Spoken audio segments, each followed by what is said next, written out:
Bon, inutile de se voiler la face, on est très mal. Si j'ai sans illusion soutenu Marine Le Pen parce que c'était, sur le papier en tout cas, le choix le moins pire et le plus cohérent quand on privilégie l'intérêt général sur les égoïsmes particuliers et qu'on a une vision géopolitique à long terme du monde, je suis moins attristé par le fait qu'elle a perdu que par le fait que Macron a gagné, c'est-à-dire que la France a perdu. J'entends beaucoup dire autour de moi, les Français sont des cons.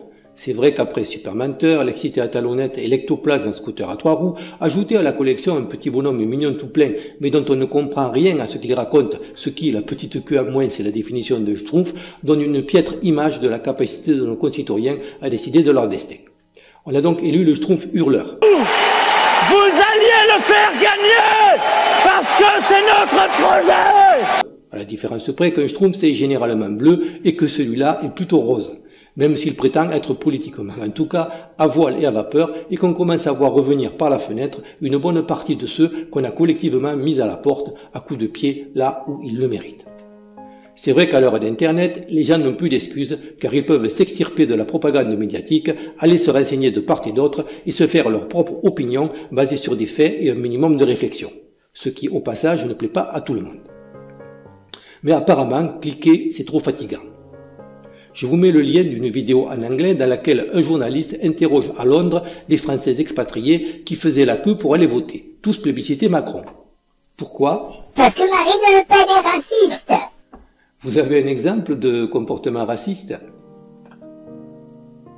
Vous pouvez me citer une mesure de Macron qui vous plaît? Quand une vingtaine de personnes régurgitent le même discours l'une après l'autre en mode semi-automatique, ça fait drôle, au point qu'on se demande si notre civilisation mérite d'être sauvée et qu'on se dit qu'il faudrait peut-être passer un permis pour voter. Par exemple, être en mesure de citer à l'assesseur ne serait-ce qu'un point clé du programme d'un des candidats tirés au hasard afin d'être sûr qu'on a pris la mesure de la lourde responsabilité qui nous incombe et que, compte tenu des enjeux, on a fait un minimum d'efforts pour pouvoir voter en connaissance de cause. Je conçois qu'on puisse être déçu qu'un nombre conséquent d'électeurs soit resté à la maison et voté blanc ou pour le Schtroumpf hurleur, préférant rejeter le référendum d'initiative populaire, même s'il était mal incarné, qui est une étape indispensable vers la démocratie directe que je prône, et choisir à la place quelqu'un qui, même s'il est bien propre sur lui, a annoncé qu'il va gouverner par ordonnance comme tout bon dictateur qui s'assume. Personnellement, je ne pense pas que les Français soient intrinsèquement cons, même si une somme d'intelligence individuelle n'est pas le garant d'une intelligence collective. Je pense que s'ils avaient été confrontés à une véritable alternative, même issue du Front National, mais portée par quelqu'un de charismatique, compétent, courageux, honnête et prêt à prendre des risques en désignant non pas les marionnettes, mais les marionnettistes, notre bon sens collectif se serait manifesté, même si les conditions n'étaient pas réunies. En effet, même si nous étions en démocratie, ce qui n'est absolument pas le cas, pour qu'une démocratie fonctionne, il faut une totale liberté d'expression, un peuple correctement informé, je vous laisse juger, correctement éduqué, suffisamment homogène pour avoir des intérêts communs et capable de discernement. Ce n'est pas l'objectif visé par nos élites ou l'éducation nationale. Alors même que la technologie pour une vraie démocratie directe existe, chaque jour qui passe nous éloigne un peu plus de l'objectif et nous délite davantage en tant que peuple. Comme je l'ai dit, dans cette élection, c'est la France qui a perdu. La question qui se pose est donc, est-ce qu'elle pourra gagner un jour? Par les urnes, d'évidence, non. Il faut bien comprendre que nous sommes dans une course contre la montre et le système a fait une admirable démonstration de sa puissance de frappe. Les choses ne vont que s'empirer. En effet, tandis que Marine Le Pen aurait été contrée de toutes parts pour faire ne serait-ce qu'un petit pas en avant sur le chemin de croix du bon sens et des règles élémentaires de l'autopréservation, le liquidateur Macron, au contraire, est poussé par tout l'establishment pour continuer à dévaler la pente à une vitesse toujours croissante. Dans 5 ans, il n'y aura plus rien à sauver. Dans certaines villes, à forte population halogène, il réalise des scores de dictateurs africains à plus de 90%. Les Français sont divisés entre eux et une partie de ceux qui, au nom justement de la défense de la pluralité des cultures, devraient défendre notre singularité, ont été lobotomisés pour soutenir le candidat adverse. Résultat, nous n'avons plus, et compte tenu des changements démographiques rapides, n'aurons plus jamais la majorité dans ce pays. C'est plié, c'est mort, c'était la dernière chance. Et ceux qui ont contribué, activement ou non, à faire entrer le loup dans la bergerie et qui prévoient déjà de manifester avec leurs petites pancartes devront se les carrer dans tout orifice qu'ils jugeront approprié ou elles iront rejoindre celles contre la loi travail. La chose est trop grave pour que, aussi improductif et inutile que ce soit, mais ça les foule, je ne souscrive pas, moi aussi partiellement, au marine bashing qui secoue actuellement la toile. Comme elle le dit souvent, gouverner c'est prévoir. Elle devrait donc admettre que, quand on prévoit, on ne gâche pas un rendez-vous avec l'histoire et en tirer les conséquences personnelles qui s'imposeraient à une personne honnête, catégorie dans laquelle entrent rarement les politiciens. À sa décharge, Marine Le Pen partait certes avec un boulet au pied, le fantasme de l'extrême droite fabriqué et entretenu par les médias. Mais elle n'a rien trouvé de mieux que d'en rajouter un second, l'euro. Sur le papier, elle a raison, même si, contrairement à un Philippot, elle n'a visiblement pas le niveau pour l'expliquer. Mais ce discours s'adresse à des gens intellectuellement ouverts. Asselineau a essayé et il a attiré à lui beaucoup de gens intelligents, capables de raisonner et de troller sur Internet, créant une chambre d'écho de personnes qui pensent pareil et du coup incapables de mesurer l'étendue, dans la vie réelle, de la connerie collective nourrie par plusieurs décennies de propagande et de culture de l'égoïsme. Résultat, 0,9%. Je me suis moi-même nourri des mêmes illusions dans mes premières vidéos, le public de qualité que j'ai intéressé n'étant, hélas, pas représentatif de la masse inerte de nos concitoyens. Marine Le Pen a été intoxiquée par Asselineau et autres Philippot et en a appelé, à son tour, à l'intelligence des masses.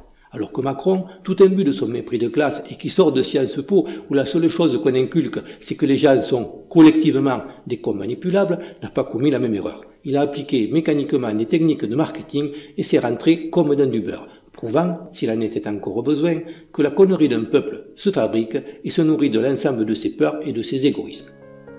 Le Front National, j'ai déjà eu l'occasion de le dire, a toujours été utilisé, à son corps plus ou moins défendant, pour canaliser les mécontents dans une voie de garage et le Front de gauche comme pare-feu pour empêcher que le système ne perde le contrôle de sa créature et que l'incendie nationaliste ne se propage trop. C'est-à-dire en faisant en sorte que des pauvres traitent d'autres pauvres de fachos au lieu de s'unir à eux contre leurs véritables ennemis.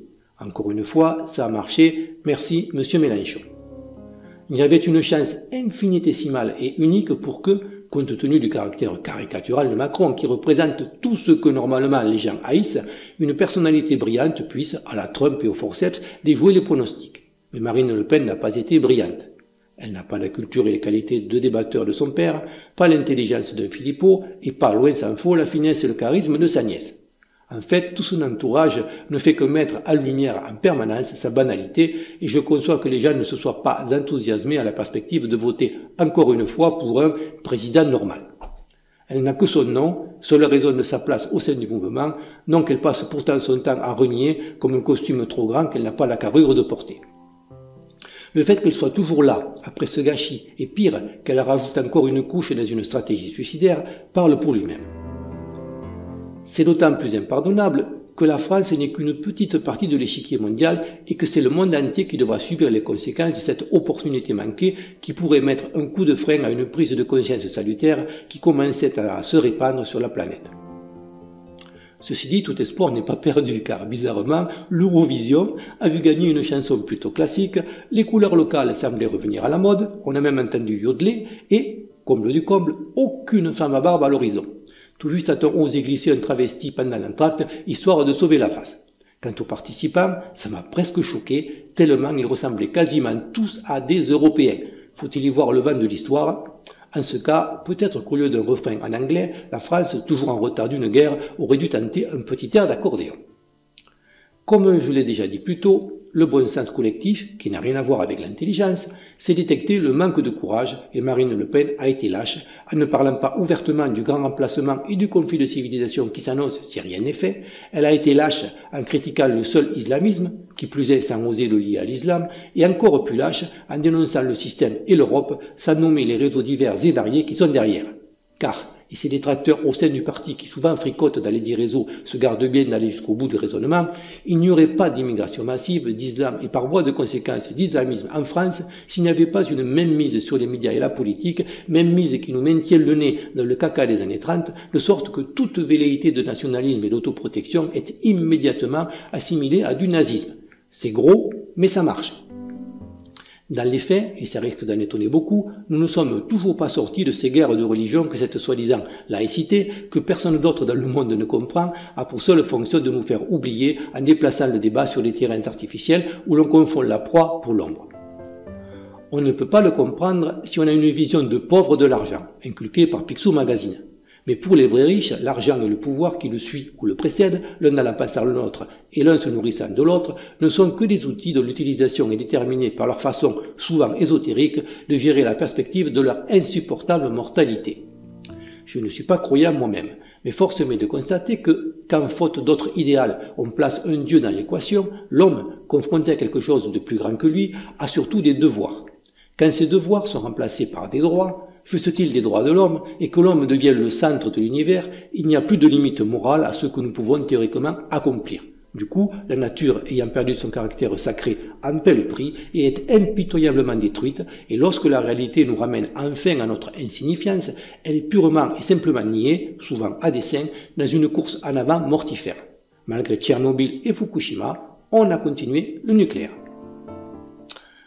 Même s'il y a d'autres facteurs plus terre à terre que je ne nie pas, ce conflit religieux et sous-jacent dont personne ne parle existe bel et bien. Il y a 4 acteurs principaux en France, 4 religions. La plus influente est le judaïsme, elle-même dénaturée par le sionisme et qui a une vision tribale du monde, ce qui signifie que les fautes des parents pèsent éternellement sur les enfants. Alors que nous ne sommes même pas allemands et que nous n'étions pas nés, nous serons donc éternellement redevables des atrocités commises pendant la guerre et n'aurons jamais le droit de relever la tête et encore au moins de dénoncer l'excroissance pourrie et non représentative d'une communauté qui a beaucoup souffert, qui tient non seulement les médias mais aussi la majorité de nos élites intellectuelles. On l'a vu dans ces élections de façon magistrale, avec la peau de banane du Veldiv glissée à Marine Le Pen et Macron empilant coup sur coup dans la foulée Oradour-sur-Glane, le mémorial de la Shoah et l'ancien secrétaire de Jean Monnet. Ensuite, il y a la religion maçonnique de la laïcité qui ne dit pas son nom, issue d'un catholicisme dévoyé et qui a remplacé le triptyque Père, Fils, Saint-Esprit par liberté, égalité et fraternité. Cette religion, à l'origine de la République à laquelle elle tente de circonscrire la France, qui s'accommode très bien du judéo-sionisme, il suffit de voir le Bnai Brit, et qui à ses temples et son clergé est universaliste, c'est-à-dire qu'elle vise à la disparition des nations et peu lui chaud que ce soit sous l'égide du Grand Israël, fantasmé par les premiers, BHL et Attali en tête, d'où une alliance objective. Il y a ensuite la religion catholique, coquille vide qu'on cherche à éradiquer et qui n'a conservé de sa grandeur passée qu'un « aimez-vous les uns les autres » à sens unique et un masochisme autodestructeur, mais qui, pour les turiféraires de la République, est un rappel insupportable des racines de la France d'avant la Révolution et contient les germes du fait notamment que, contrairement aux idées reçues, elle n'est pas un vrai monothéisme, d'une remise en cause du système en place. Enfin, la religion musulmane, épouvantail bien pratique, qui est l'allié objectif des deux premières dans la destruction des racines chrétiennes du pays et qu'on a laissé proliférer considérant qu'elle est tellement divisée en factions rivales qu'elle ne parviendra jamais à l'universalité qu'elle revendique et permettra toujours aux puissances d'argent qui soutiennent et émanent souvent les deux premières religions citées de jouer sur ces divisions pour faire en sorte qu'elle n'ait pas de destin politique autre que de façade. Jouant parfaitement le jeu de la dédiabolisation, qui n'est autre qu'une soumission à la doxa du système, en ne gardant dans son discours que la dénonciation de l'islam, sans aborder cette même mise sur la France et faute d'exprimer clairement les enjeux civilisationnels, Marine Le Pen a prouvé à la fois son manque de hauteur, ses bas calculs politiciens et son manque de courage.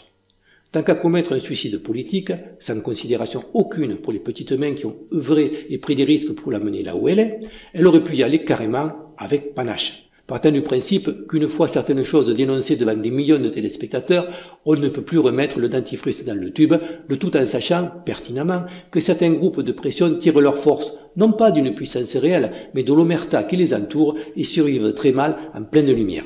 Elle aurait pu dire ce qu'est vraiment le système et lui faire très mal car quand tout le monde a vu que le roi est nu, c'est généralement game over. Marine Le Pen aurait pu rentrer dans la légende. Mais Marine Le Pen vit de la politique et elle a visiblement l'intention d'en vivre longtemps, confortablement installée dans l'opposition. Elle va donc continuer, comme Mélenchon et autres, à jouer le jeu d'un système qu'il dénonce sans jamais le nommer et continue à valider l'escroquerie démocratique en promettant que ce sera pour la prochaine fois. La leçon de ces élections, c'est justement la prise de conscience que, compte tenu du morcellement de l'échiquier politique et de sa soumission au politiquement correct, plus personne n'a la possibilité de s'opposer au système des réseaux de façon démocratique. D'ailleurs, de Jeanne d'Arc à De Gaulle en passant par Napoléon, chaque fois qu'un individu s'est dressé face à notre déclin, cela n'a jamais été de manière démocratique. Jusqu'ici, tandis que l'extrême gauche faisait griller du poulet, que les islamistes éparpillaient les innocents façon puzzle, les nationalistes restaient tranquillement dans le respect des institutions, attendant le miracle qui leur était promis. Désormais, les masques sont tombés et la soupape de sécurité FN a sauté, effet décuplé par le départ de Marion Maréchal. Il faut donc s'attendre, sous réserve qu'il reste encore un peu de sève dans les débris de notre civilisation moribonde, à ce que la cocotte explose d'une façon ou d'une autre. J'espère juste que quand ça arrivera, les dits nationalistes ne contribueront pas de ce fait à déclencher le chaos et la guerre civile sur lequel comptent nos élites pour prendre en douce la poudre d'escampette après avoir pressé le citron jusqu'à la dernière goutte, en se trompant d'ennemi et en tombant dans le piège d'une fixette sur les musulmans qui certes représentent une menace civilisationnelle visible mais sont aussi manipulés qu'eux et sont amenés chez nous en masse spécialement à cette fin. Si vous voyez tout ça sous un prisme différent ou complémentaire, les commentaires sont là pour ça.